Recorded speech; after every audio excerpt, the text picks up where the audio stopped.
I feel so grateful. I could speak to Mr. Rajen Shah, the founder of Arihant Industrial Corporation.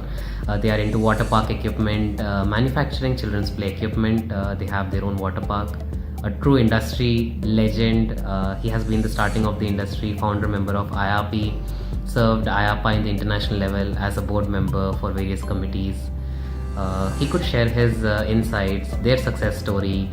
Um, what are their challenges while expanding internationally, how to create experience inside a water park that the guests want, how to run the business successfully, and their philosophy, leadership, innovation, his personal philosophy, and why they serve the industry, why are they in this industry, and their activities in IRP as well as IAPA, the story behind all of this, and really insightful, inspiring journey. I hope you find value in this episode. Parks and Attractions Life, your pal in theme entertainment.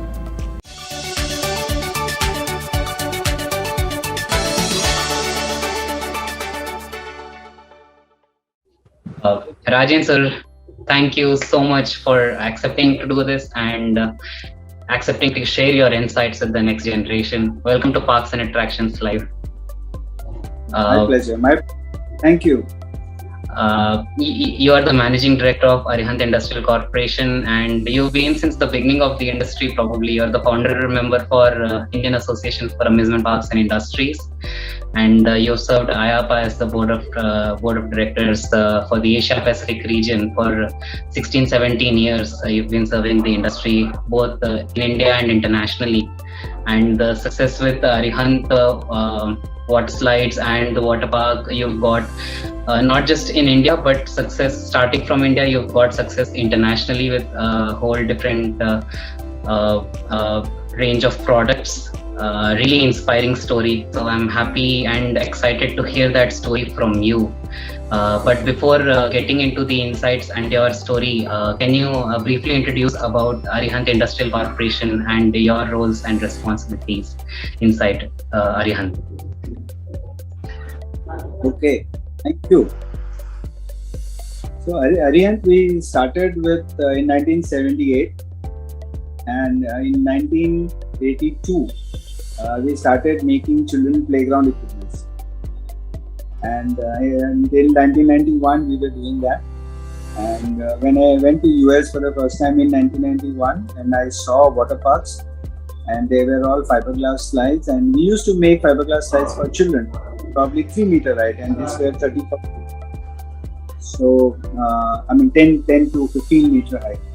So we thought we can also do it, and that's how we brought the first water slides into India, the twist and turn slides, which was installed at Lonavala. So that's how our journey with water slides started. And initially we were into India only, and then after a couple of years we got some breakthrough in countries like Bangladesh, Tanzania, Sri Lanka, and that was a good beginning. And then we got one breakthrough in Sweden.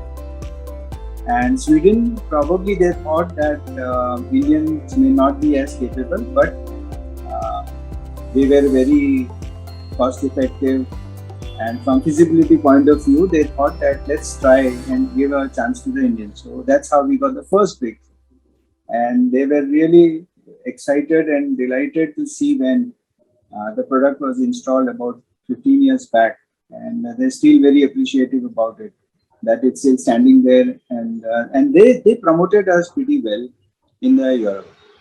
So that's how today we have around 120 installations in Europe, and we have around 122 installation in US, then in Japan, then in Australia. So we are in 60 countries now. Our journey began with India, and this is where we have reached. That's about. We also have our own water park, which is in 1996, outskirts of Bombay. It's called the Great Escape Water Park. And what was your first encounter about the concept of theme park or water parks? What was your first encounter? Can you share some of the early memories? When we designed the first slide, and we made molds for them, And then we were looking out for a buyer. But probably 30 years back, 4 lakhs one slide considered to be very expensive. And in probably 13-15 lakhs, we would make a whole water park and give. So we approached too many people, and nobody was willing to give us a first brick. But then it was one of my friend. He had a resort in Lonavala, and we had a financial arrangement whereby we took staggered payment, and that's how we made him comfortable. And that was the first slide that was installed. Then we did in Surat, then we did it in Delhi. And first is always difficult. But when the first is done, it becomes easy. Like first Europe was very difficult, but then we went on a path. And what were your first memory of amusement park or water park? See, first time, as I said, that when we went abroad, and it was a very, very exciting thing. And surprisingly, India has a huge population, it's a huge country, and there was not a single water park in India.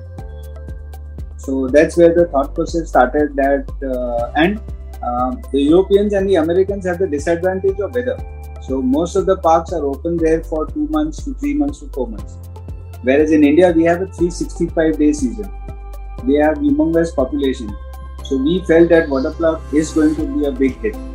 And since we were already into fiberglass children playground slides, this wasn't very difficult for us to get in. And that's how we got in. And now you have water parks across so many countries and a lot of projects, water park projects there. Can you share what was biggest challenge? What was one of your biggest challenges during managing all these projects in India or abroad? And can you share some insights how you overcame that? Any specific challenge that you came across? See, the first challenge was in the initial period. Like generally we say first mover advantage, but in our case it was a first mover disadvantage. Nobody was willing to risk. They had never seen a water slide, and there was anxiety, there was fear, and plus it was expensive. So getting a through first was a big challenge.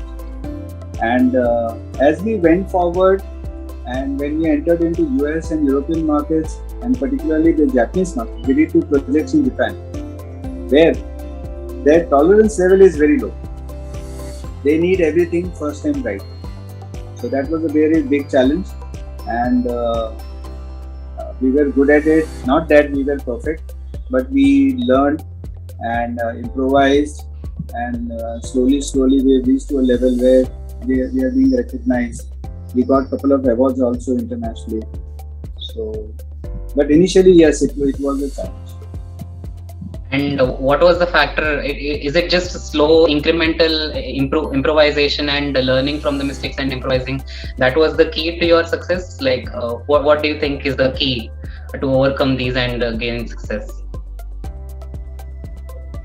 I think one of the thing is our integrity, our fairness. So if we have gone wrong, we admit we have gone wrong. We penalize ourselves if we need to rectify something, and we are more customer centric. So at times we have sent material by flight also to US to see that their opening does not get delayed, and we have to see that we honor our commitment. Moving forward, so generally water parks are just adrenaline rush based attractions, not much of a story out there, but now water parks have evolved, and they are also trying to tell story at par with theme parks and trying to create a experience for guests. So according to you, what do you think creates an emotionally moving experience inside a water park, and how would you design an experience through water parks? I think the understanding of the industry, the understanding of the guest psyche plays a very important role. And if you understand that, and if the promoters are open to listening and learning, probably we come up with a very good park. Because there is a big difference between what I as a person like it and what would the guests like. So there are people who are high thrill promoters. So they feel that 100 feet height slide is not a problem. But they don't realize, because they are bold enough, but others are not. So many times they go wrong on that, and they do not heed to our advice or our experience. I mean, they want something which they believe is right.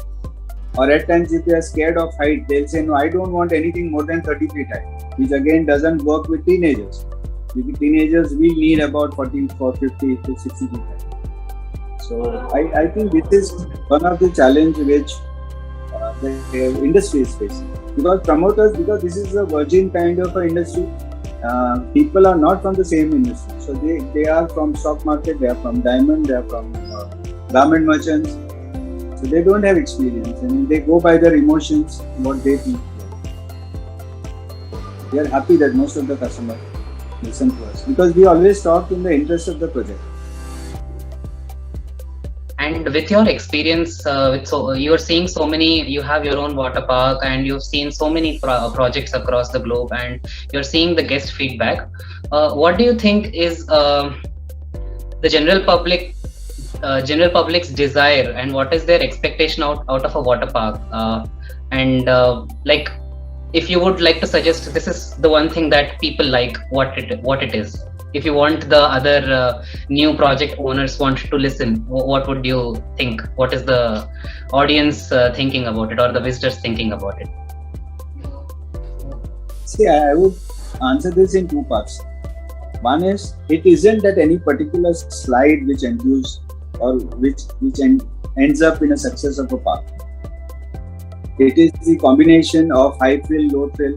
It's a combination of children, adults, and seniors. So I think that mix, how it is planned, looking at the demographics, looking at the target segment that they are targeting, I think makes a big role. Apart from slides, the hygiene level, the water quality, the food quality, the age, all these things put together brings about a success for a park. As the existing parks are concerned, the second part which I said, I think people want something new after every 2 to 3 years. They don't want to go to the same place because they feel that they've already seen that twice or once.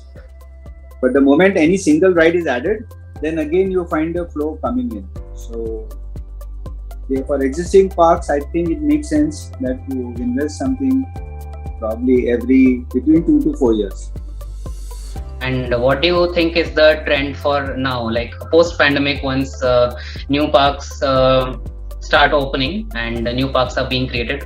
What do you think they should eye for this time? What could be the trend, or this time, that this particular, if we go with this particular approach, then it is going to be a success? Yeah, I think little incremental things that are happening is technology is coming in. So there are people who have started working on holographic images in the slides and some light and sound effects in the slides, etc. Those things are happening. And on the other end, there are also things which absolute new products are coming in.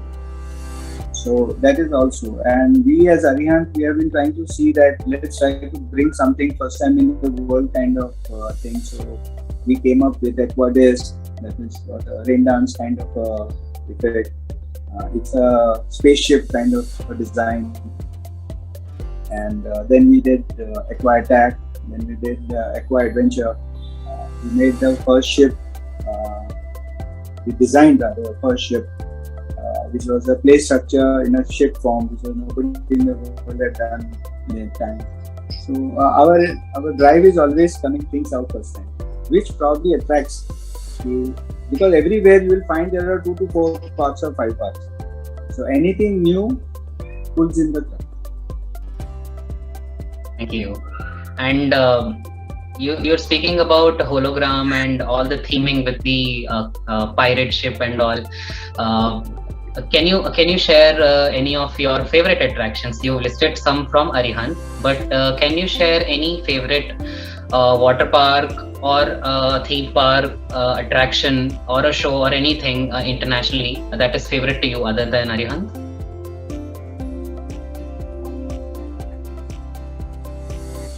Your favorite park or a ride or an attraction? I like Blizzard Beach the way it is designed in Florida, Orlando. I like that. I think there is some newness to it. They have added some elements here and there which are different, which other parks don't have. So it's a good park. I like it. Great. And moving on, what do you think, if you would like to suggest other water park owners, what are some common mistakes generally people do with related to their approach towards the design or layout of a water park? What are the common mistakes generally people do with water parks? I think anybody who's putting up a water park is by heart a very creative person. He likes to do something new. कुछ नया करना है, कुछ अच्छा करना है. That kind of feeling with which he enters the industry. So one of the things I found is that cost overrun is an issue, because they start with something modest but eventually get into something everywhere they want to do the best, and then the cost overshoot beyond their capabilities. That is one. Another common mistake is that they want to do too many things at a time and thinking that money is not a problem, but invariably money is a problem. So they would like to start a 100-room hotel also, or a resort also, and a water park and something banquet hall all together. And we suggest that do one thing first, start making money, then you do the second thing. So if you want, you can do the hotel first, do water park after 1 year. It's fine. But when they are so emotionally charged that they feel, no, that's not a problem. Money is not a problem. We'll manage both. That's not an issue. You don't worry about it. And then they get stuck. And many times it has happened. They come back and say, you had told us and we did not listen to you. And this is what happened. My suggestion to everyone who's thinking of putting a water park is go by in a phased manner. Even if you have 100 rupees, plan for 70, do that, start a park, then you get into the next phase. Don't try to do all the phases together. It's killing. Really valuable. Because one season lost is a huge money loss. And there are n number of projects I can think of now.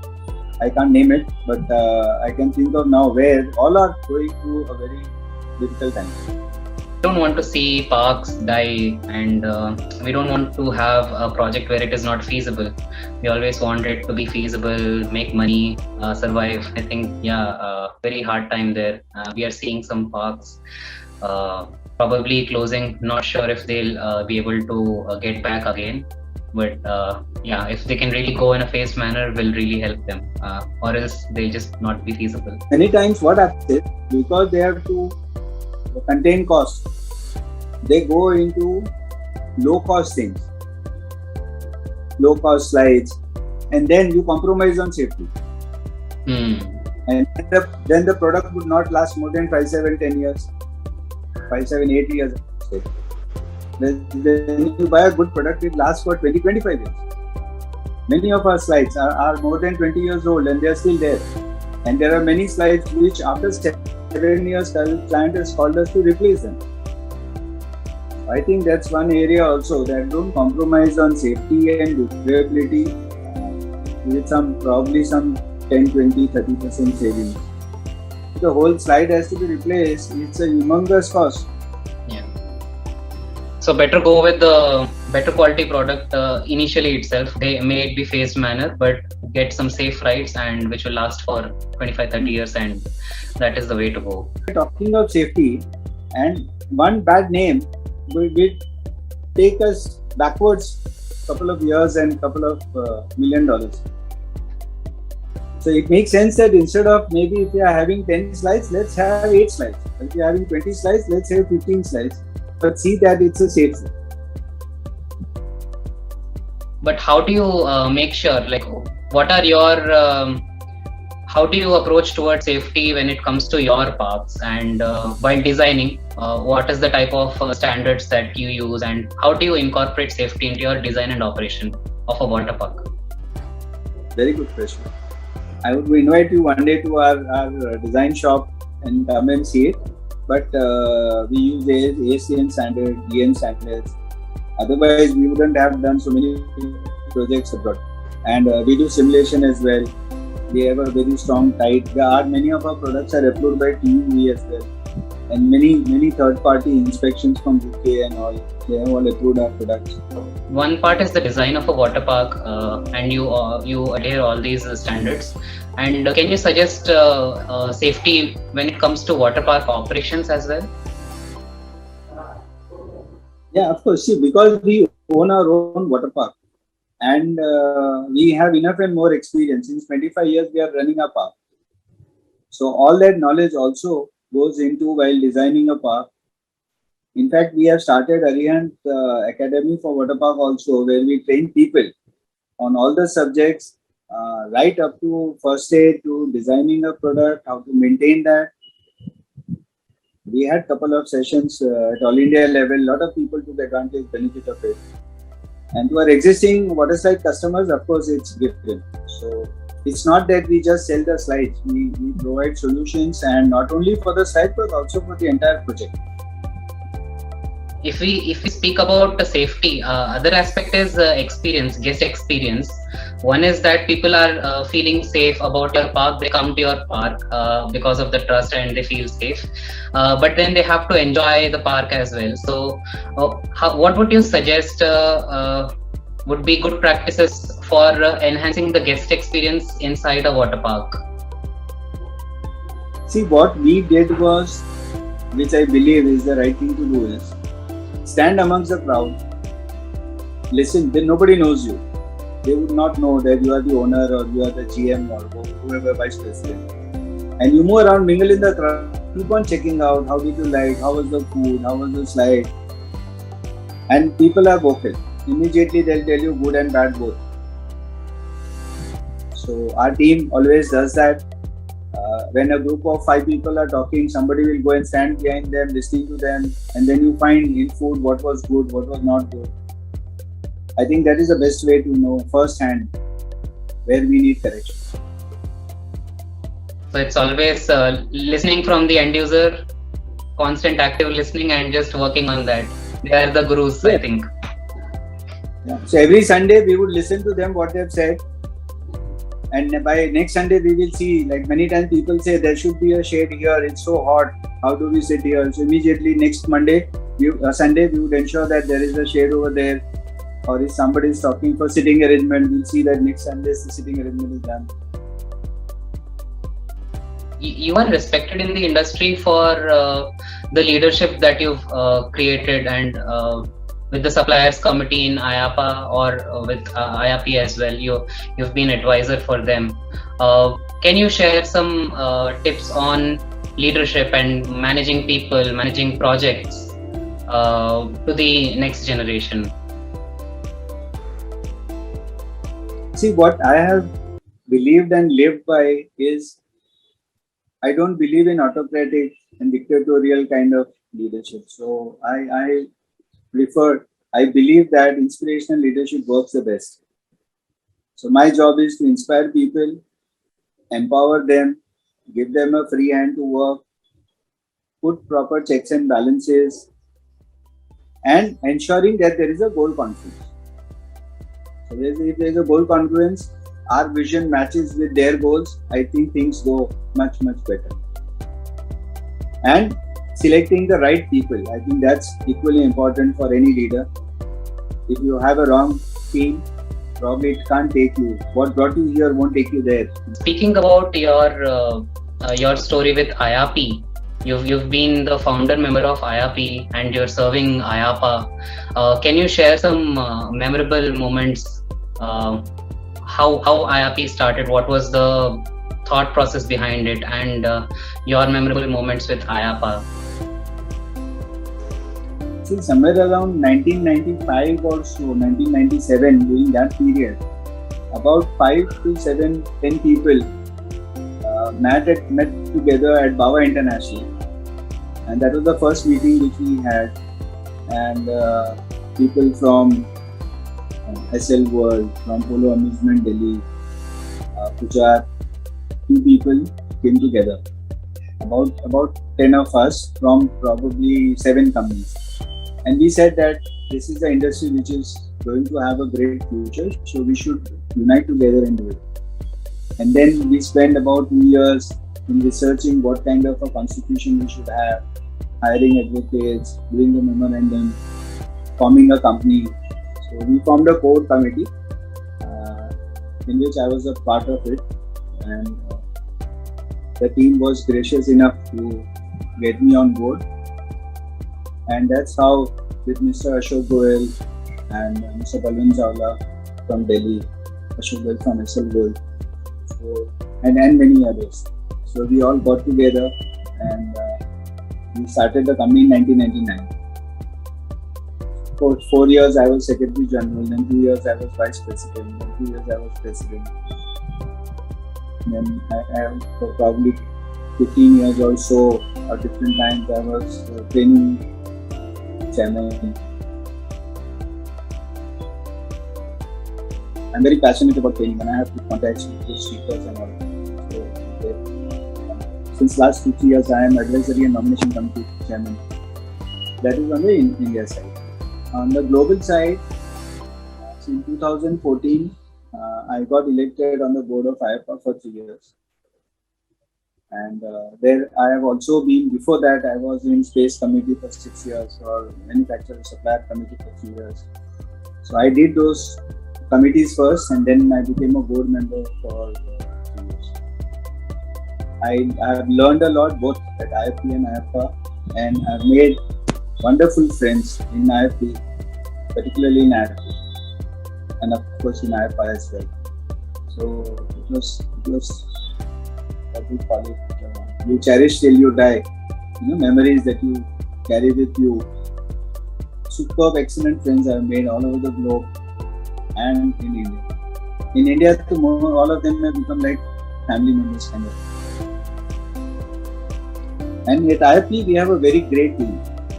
It's not dependent, it's not person-centric. So we are bringing in new blood as well now, getting young generation, second generation people inside the board. And the processes are all as designed by the founder members. I think particularly Ashok Goel was very instrumental in the formation time. And there is no politics. There has never been an groupism. It's always unanimous. And so far, 20 plus years, I'm going strong.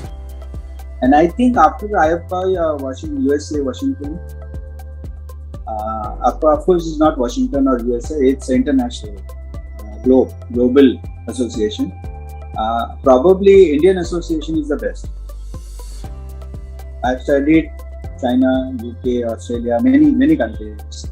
I've been part of the meetings over there, but nobody has done this extensive work the way India has done. Can you share some of the differences that you felt, or any specific thing that this is better in IAP when compared to IAPA? I think IAPA is a 100-year-old institution. So comparing us with IAPA probably may not be right. But I would say that, okay, IAPA is a global, we are local, but probably most of the things that they do at a global level, we are doing it at India level. And we did that in a pretty short time. So probably in first 5, 7, 10 years, we had our own trade show. In 5 years, we had our own training, in fact, we have a presidential visit where our president along with the senior team used to visit north, south, probably 20, 30 parks. I think visiting different parks and kind of suggesting them with all the expertise that you have with IRP and all the different minds that have come together, I think really helpful for the parks themselves. That's, I think, a very unique point. Yeah, we have done many visits. Particularly, I remember one we did in South. For 9 days, we went to in 4 states of South in 9 days, and we covered some 22 parks in 9 days, traveling all across.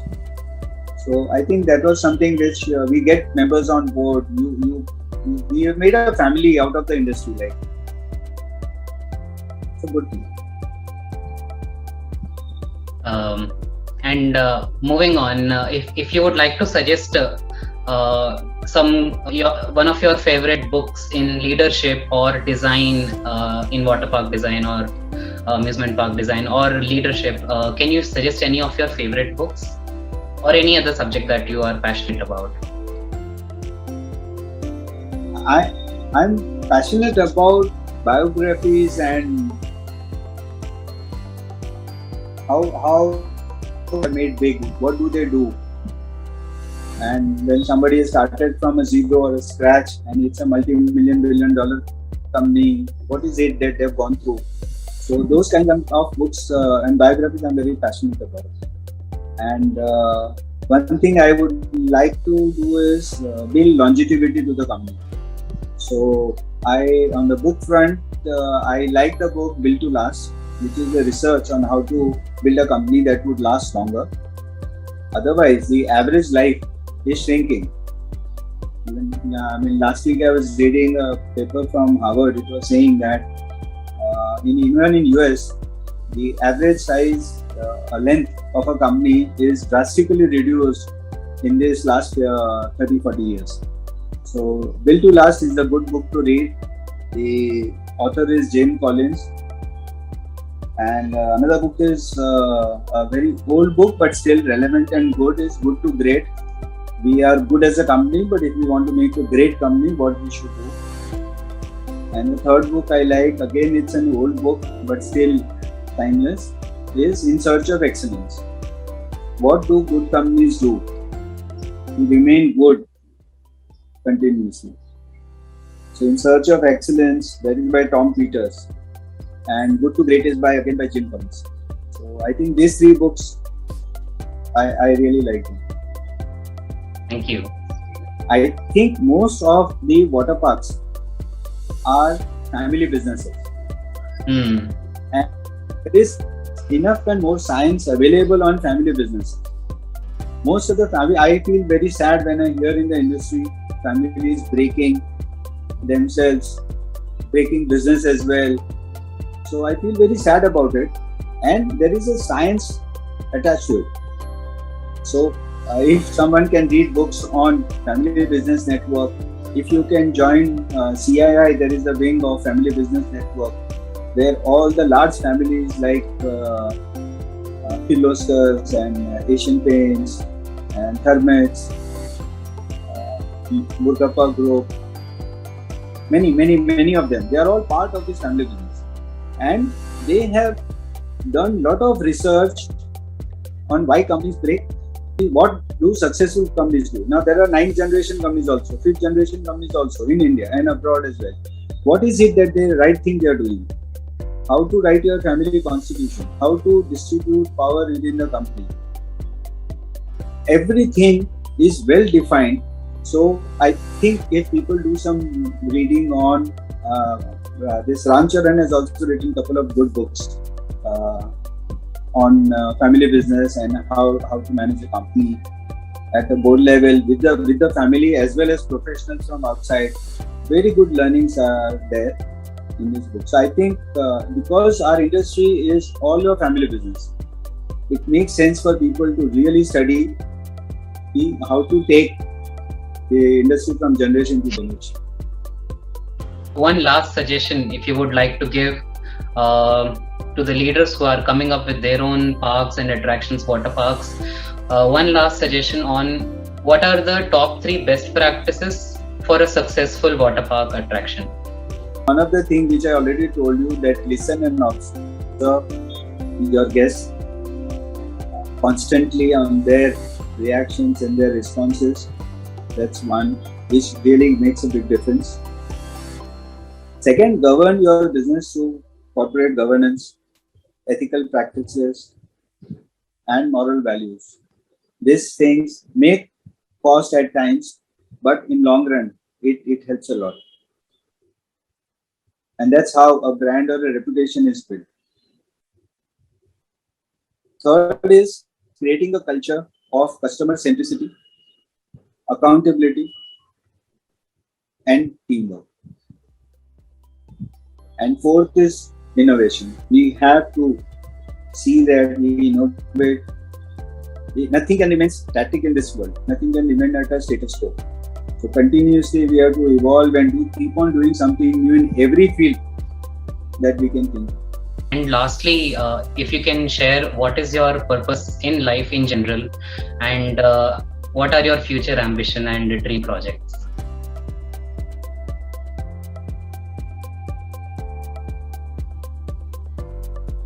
I think our purpose as a company and as a personally myself, is it's a very simple thing that I would like to make as many people happy around me as possible as a person.